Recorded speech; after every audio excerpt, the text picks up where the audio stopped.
Assalomu alaykum, hurmatli talabalar. Bugungi video darsimizning mavzusi tuproq paydo bo'lishida turli jarayonlar. Demak, tuproq hosil bo'lish jarayoni turli jarayonlar haqida to'xtalib o'tishdan oldin tuproq hosil bo'lish deganda nima tushunamiz? Shu savolga javob bermoqchiman. Tuproq hosil bo'lishi deganda tog' jinslarini, ya'ni magmatik, metamorfik, cho'kindi jinslarining mexanik, fizik, kimyoviy va biologik jarayonlar ta'sirida yemirilishi, shuningdek, iqlim, suv va gravitatsion kuchlar ta'sirida ilyuviy, dilyuviy, allyuviy va iol yotqiziqlar ustida tabiiy sharoitda tuproq paydo bo'lish hamda inson faoliyati, ya'ni antropogenez ta'sirida uning rivojlanishi va evolyutsiyasini tushunamiz. Tuproq fizikaviy holatiga ko'ra 3 fazadan iborat, ya'ni bu qattiq, suyuq, gazsimon fazalardir. Keyinchalik Rode tomonidan 4, ya'ni biologik fazani ham hisoblashni tavsiya etildi. Ma'lumki, tuproq paydo bo'lishining boshlang'ich bosqichlari tog' jinslarining nurash davriga to'g'ri keladi. Bu jarayon va davr ichida tuproq paydo bo'lish litosferaning yemirilish qobig'i bilan birgalikda rivojlanadi. Magmatik, metamorfik va cho'kindi tog' jinslari litosferaning asosini tashkil qiladi. Magmatik tog' jinslari yuqori haroratda erigan magmatik chuqur qatlamlarida katta bosim ta'sirida qotib qolishi natijasida paydo bo'ladigan intruziv jinslarga hamda yer yuziga oqib chiqqan magmaning odatda atmosfera bosimi sharoitida qotishi natijasida hosil bo'lgan effuziv va boshqa jinslarga bo'linadi. Litosferaning 95% magmatik tog' jinslaridan tashkil topganligi aniqlangan. Intruziv tog' jinslari taxminan 1000 gradus yuqori harorat, bir necha ming atmosferadan yuqori bosim sharoitida hosil bo'lib, kristallanadi va natijada zichlashadi. Effuziv tog' jinslari esa magmatik yer yuzasida litosferaning yoriqlari orqali ko'tarilib, past harorat va bosim sharoitida beqaror bo'lib, yemirilishi va o'z shaklini o'zgartirib, ya'ni metamorfizmga uchrab, yer ustki qatlamlarining termodinamik sharoitlari chidamlik yangi tog' jinslarini ham hosil qilishi bilan tasniflanib turadi. Endi cho'kindi mahsulotlarga keladigan bo'lsak, ular magmatik tog' jinslarining yog'inlar va kuchlar, ya'ni mexanik kuchlar, bunga haroratni o'zgarishi, suvlar, muzlar, shamol ta'siri ostida hosil bo'ladigan jinslar, ona jinslarga cho'kindi jinslar deymiz. Bularga misol qilib lo'slarni, qumlarni, konglomerat, qumtosh, slonets shu guruhga kiruvchi tog' jinslarini misol qilib olishimiz mumkin. Yerning chuqur qismida yuqori bosim va harorat sharoitida magmatik va cho'kindi jinslar hosil bo'ladi. Bu tog' jinslarni tuzilishi o'z xossalariga ko'ra zich va qattiq bo'lishi bilan xarakterlanadi. Endi litosferaning yer yuzasidagi yaqin joylashgan qatlamlarida esa tog' jinslari, ularni tashkil qiluvchi minerallar, iqlimiy omillar, mexanik kuchlar, suv va uning tarkibidagi erigan moddalar, havo, organizmlar ta'sirida yemirilishi kuzatiladi. Tog' jinslari va ularning tarkibidagi minerallar atmosfera agentlari turli jarayonlar ta'sirida yemirilishi. U natijada o'z shaklini va tuzilishini o'zgartirish holatlari yig'indisi nurash jarayoni deyiladi. Sayyoramizning quruqlik maydonlarida tabiiy sharoitda paydo bo'lib, suv, shamol, muzlik va tektonik jarayonlar ta'sirida hosil bo'lgan yemirilish mahsulotlarining to'planishi natijasida nurash qobig'i vujudga keladi. Tog' jinslari va ularning nurash mahsulotlari fizik va mexanik kuchlar ta'sirida mineralogik va kimyoviy tarkibning deyarli o'zgarmagan holatda katta-kichik bo'lakchalarga bo'linib ketish jarayonini fizik-mexanik nurash deyiladi. Masalan, bir sutka davomida havo harorati o'zgarishida tog' jinslari isiydi yoki sovishi kuzatiladi. Natijasida fizik jarayon, ya'ni shu minerallarning kengayishi yoki to'rayishi jarayonlari rivojlanib, qattiq holatdagi jinslar vertikal, gorizontal yo'nalishdagi yoriqlarni paydo bo'lishi namoyon bo'ladi. Endi turli termik nurash jarayonlarida hosil bo'layotgan yoriqlarda suv yig'ila boshlaydi va uning muzlashi natijasida bosim ko'payib, fizik-mexanik yemirilish jarayonlari vujudga kela boshlaydi. Bu holatni biz sovuq nurash deymiz. Tog' jinsi va ularni tashkil qiladigan minerallar o'zining kristallografik tuzilishiga ega bo'lib, issiqlik, sovuqlik yoki namlikni turli darajada o'zgarishi bilan yemirilishi kuzatiladi. Endi termik nurash tezligi tog' jinslarining tarkibidagi minerallarning turli tumanligiga bog'liq.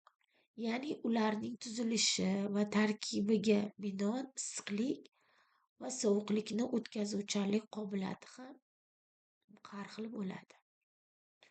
Masalan, daryo yoki muzliklarni siljishi natijasida ham fizik nurash sodir bo'lishi mumkin. Shamol uchirib ketgan zarrachalar yer yuzasida g'adir-budir joylarda yig'ilib tog' jinsining fizik yemirilishini vujudga keltirishi mumkin.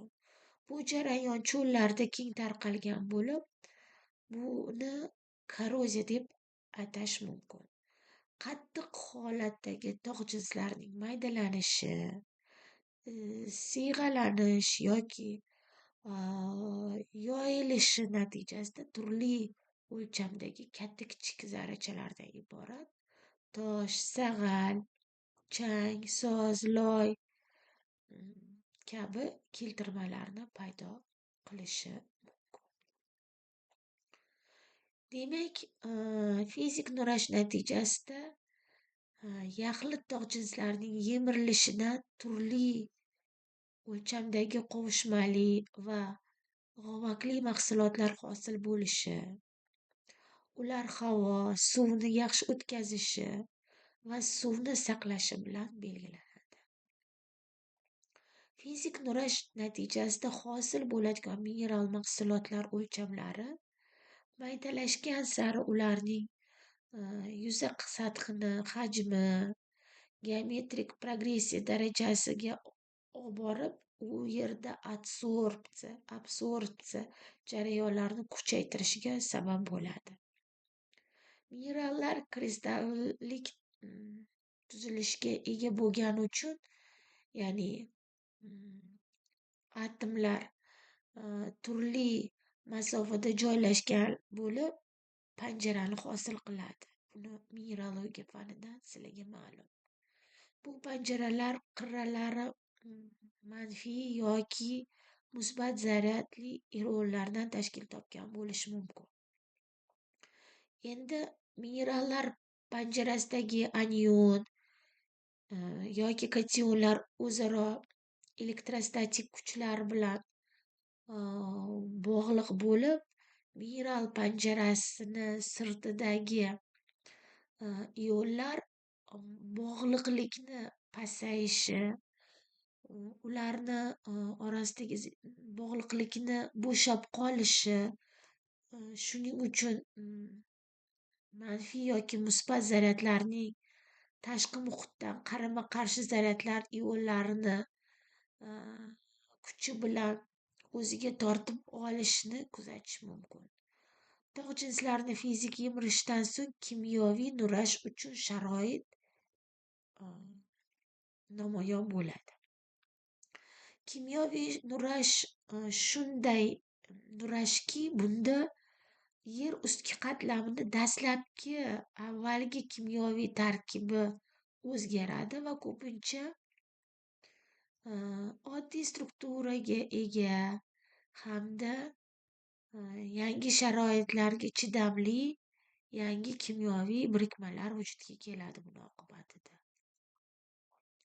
Bunda suv oksidlanish qaytarilish reaksiyalarining o'zgarishi, adsorpsiya jarayonlari, kimyoviy nurash vositalari hisoblanadi. Endi tog' jinslari tarkibida yana yirik jonivorlar, ya'ni mikroblar, bakteriyalar, aktinamidsidlar, zamburug'lar va o'simliklar, masalan, mux, lishaynik, bir yoki ko'p yilli o'tlar ta'sirida yemirilish biologik nurashga olib keladi. Mana biz fizik mexanik, kimyoviy nurash haqida gapirib o'tdik. Endi biologik nurashga to'xtalib o'tamiz. Tog' jinslarining yorug' paydo bo'lgan joylarida namlik oshgan sari mana shu biologik organizmlar, ya'ni muxlar bo'lishi mumkin, lishayniklar bo'lishi mumkin, o'simlik ildizlari va kuchsiz kislotalar ta'sirida yemirilish jarayoni avj oladi. Mikroorganizmlar tarkibida ham bizga ma'lumki, kislotalar mavjud. Bularga nitratlar, sulfat bakteriyalar misol qilib olishimiz mumkin. Va ular ta'sirida biologik nurash vujudga kelib, turli xil nitrat va sulfat tuzlarini hosil bo'lishi kuzatiladi.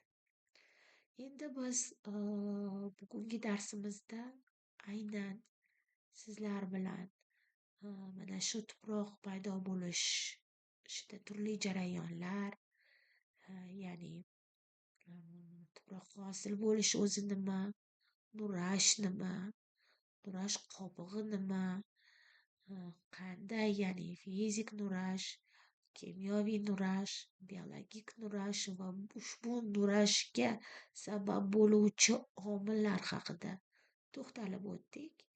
Endi keyingi video darsimizni mavzusi bu tuproq hosil bo'lish, ya'ni nurash jarayonlari bilan bog'liq tuproq hosil qiluvchi omillarga to'xtalib o'tamiz. Endi tuproq hosil qiluvchi omillar bu umuman ular haqida to'xtalib o'tishimizdan oldin Vernatskiyni tuproq haqidagi ta'rifini aytib o'tish lozim. Ya'ni Vernatskiy tuproqni bu tabiatning bioko'z qismi deb nomlagan bo'lib, u asosan atmosfera, litosfera, gidrosferani o'zaro ta'sirida hamda sayyora qobig'ida hosil bo'luvchi yer yuzini qoplab oluvchi qatlam deb tushunsa bo'ladi. Tuproqning tog' jinslarida ajralib turadigan xususiyati bu uni unumdorlik qobiliyatidir. Keyingi darsda biz tuproq hosil qiluvchi omillar, ya'ni Dokuchayev bo'yicha tuproq, iqlim, tog' jinslari, o'simliklar, hayvonot dunyosi joyning relyefi va balandligi, hududning yoshi kabi, vaqt kabi omillar haqida to'xtalib o'tamiz. Bugungi video darsimizning asosiy ma'lumotlari bilan sizlarni tanishtirib o'tdim. Savollaringiz bo'lsa, Telegram bo'yicha yoki emailga yozib o'tishinglar so'rab qolardim. E'tiboringiz uchun rahmat.